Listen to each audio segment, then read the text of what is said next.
Hi, I'm Mr. Miyagi and this is Mr. Miyagi's Workshop.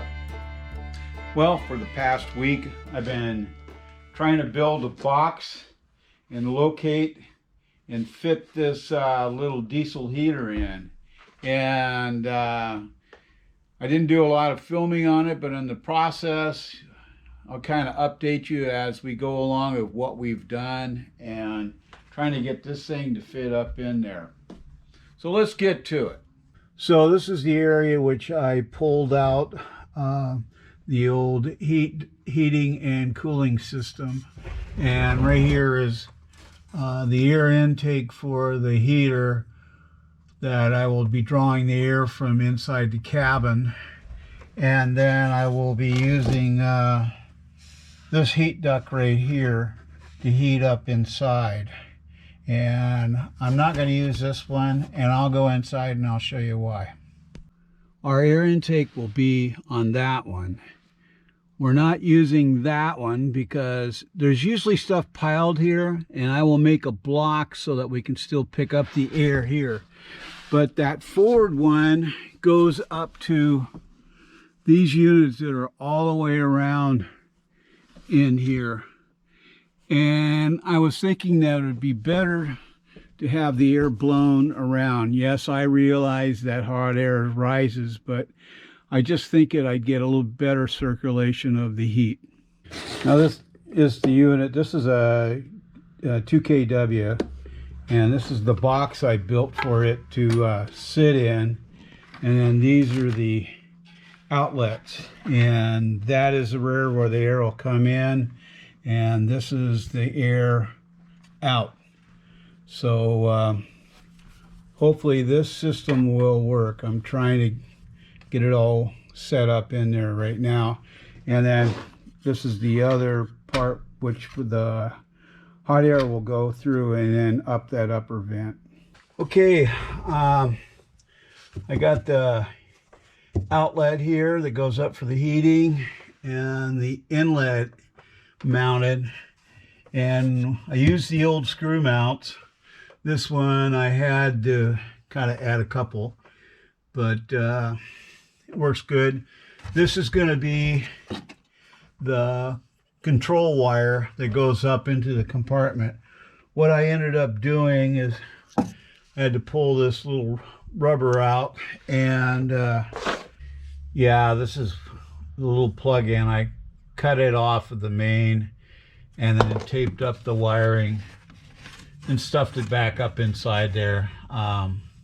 Made sure I had good tape on it, so it was I don't know where that gets its power, and when I find out then I'll just pull the fuse on it. But right now it's pretty safe. It's tucked away.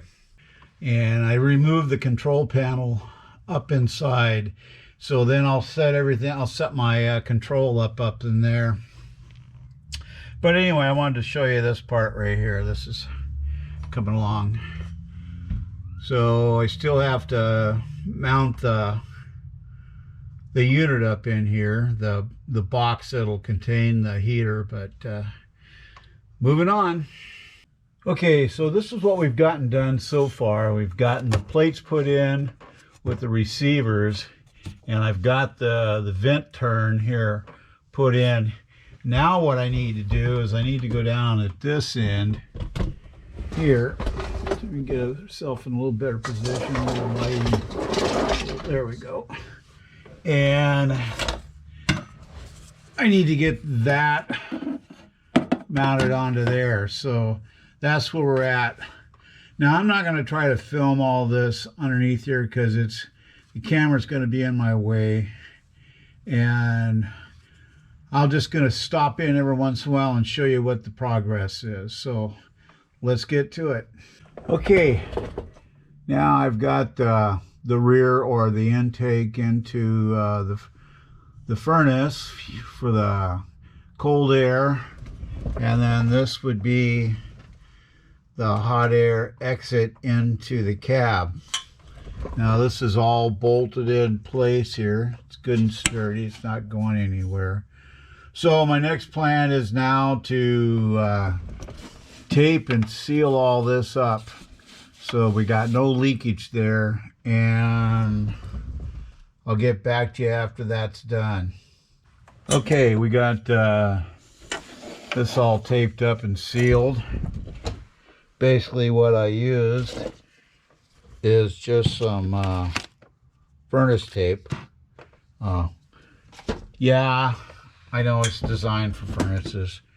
And will it hold up to the road? I've used this before for sealing, and it seemed to work quite well. If I have a problem with it, I can always put some more on. So anyway, those are done. So now I'm gonna stick the furnace up in there and get some other little hosing set up, and I'll get back with you. Now, one of the other things that I'm doing is that I'm putting this tubing that came with it, this little ducting, and I'm putting it inside the other unit there to give it a little bit more insulation. And what I'll do with this piece here is I'll put that at the rear and work it up in there, and hopefully I'll be able to, for air pickup, so it'll kind of keep the air insulated a little bit, because this is going to be pulling somewhat warmer air back into the unit. And I'm going to try to get this worked around the corner a little bit so it'll help insulate it. Anyway, just thought you might want to know. Okay, I got the hose hooked up, which was a bear, and then I got the other one stuffed in at this end here. Now this is just taking the cold air from the cabin. So it's going to suck a little bit of air from everywhere else. I just can't get it up tight enough, and it won't fit over the end of this anyway.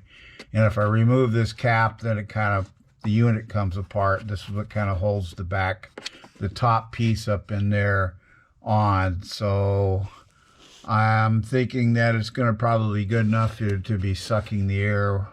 If there's a problem with it, I'll add some sort of collar around this. Anyway, just thought you'd let you know. Oh, and then also for when I'm hanging this is what I did, is I put a couple of little small bars across here to hold everything kind of into place while I get everything lined up, because I got to put the cap now on here. So I'm going to get to that and get that done and bolt it in the rest of the way. And okay, that's what the finished box looks like. It's all sealed up. I used a sealer around this edge. I used what you use for putting your canopy onto your pickup bed. It's just a foam that's stuck to the lid, and then if I ever have to pull it off, it'll come off easy. But it does a nice seal, and I put in a ton of screws here to hold this in place, tighten this down, and then I'll probably seal a little bit around these areas here just to make sure. But yeah, we'll see how it goes. Now I've got to install the intake and the exhaust port out of this thing. So this is forward, so my only major problem is that I have to run aft with my exhaust system, which may come off this way and then head towards the tail of the van. So we'll see how my feeding works out here.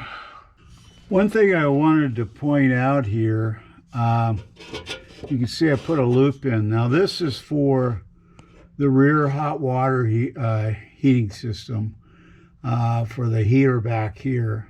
I found a tube at the auto parts store that was a U shape, and that fit the hoses here, or the tubes, and put that in place. And this line here, and then there's another one that's up underneath this cover here, back in here. I plugged those. Those are for the air conditioning unit. And when I did this, my unit was dead. It had leaked off, and then I had it recharged, and everything works fine now. But I did that while it was nothing in the system. Now, if you're going to do this, make sure that the system has been evacuated, and it's very important. So, what I did is I dropped this tank down a bit. My suggestion is that try to run it down as low as possible. I could only get it down so far because I had already pulled the rear end, so I siphoned out some. So I had probably about 5/8 of a tank. I got it down a ways here to insert this new pickup and this thing right here. And I put it in the plate that where the pickup for the engine and return is. And I tapped into it. I used 1/8 inch pipe thread with claps. I'll get out here and kind of show you what I did. But yeah, it was a little bit, luckily I had a nice right hand drill. But the idea would be to get it down a lot lower than what I've got.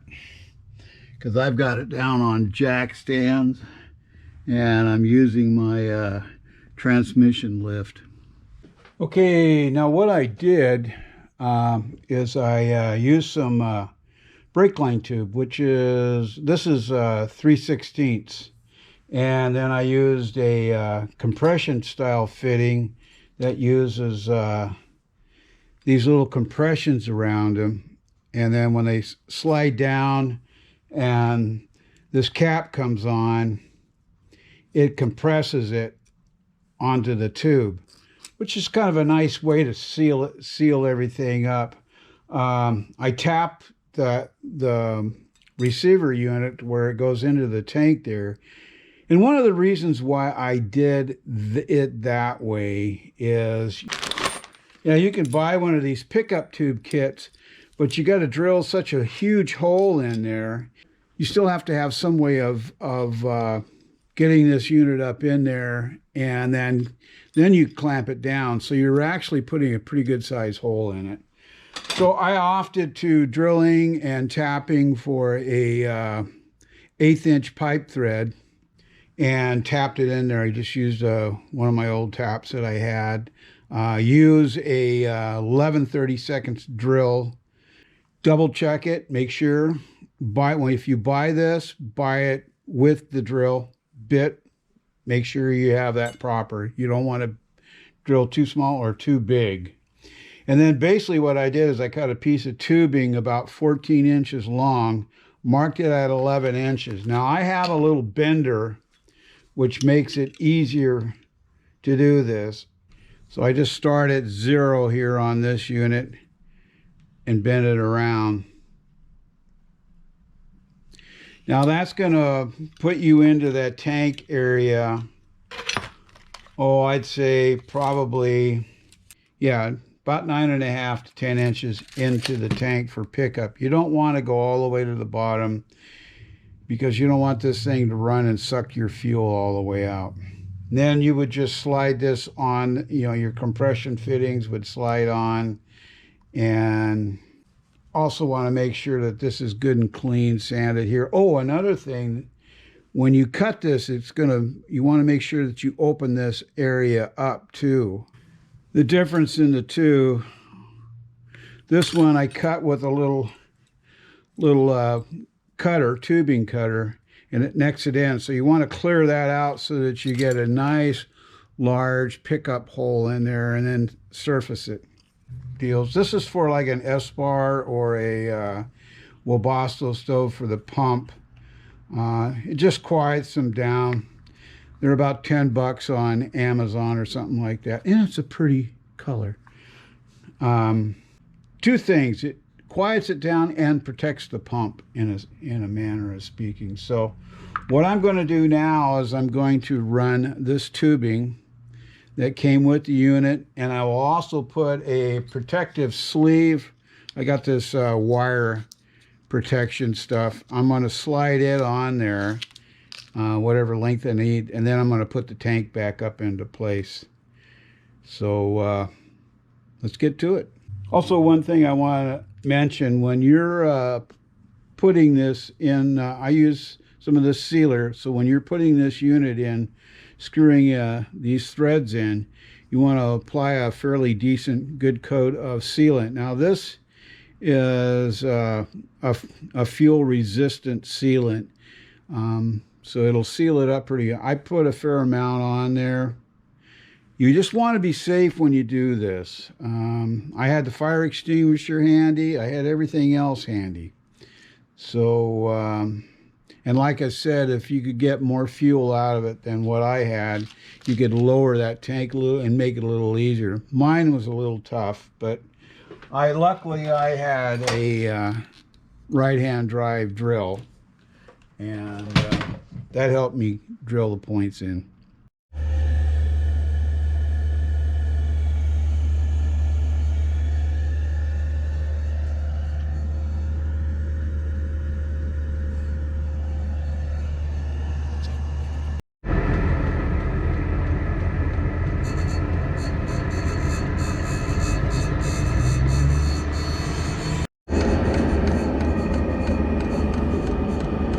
So there it is, up and running.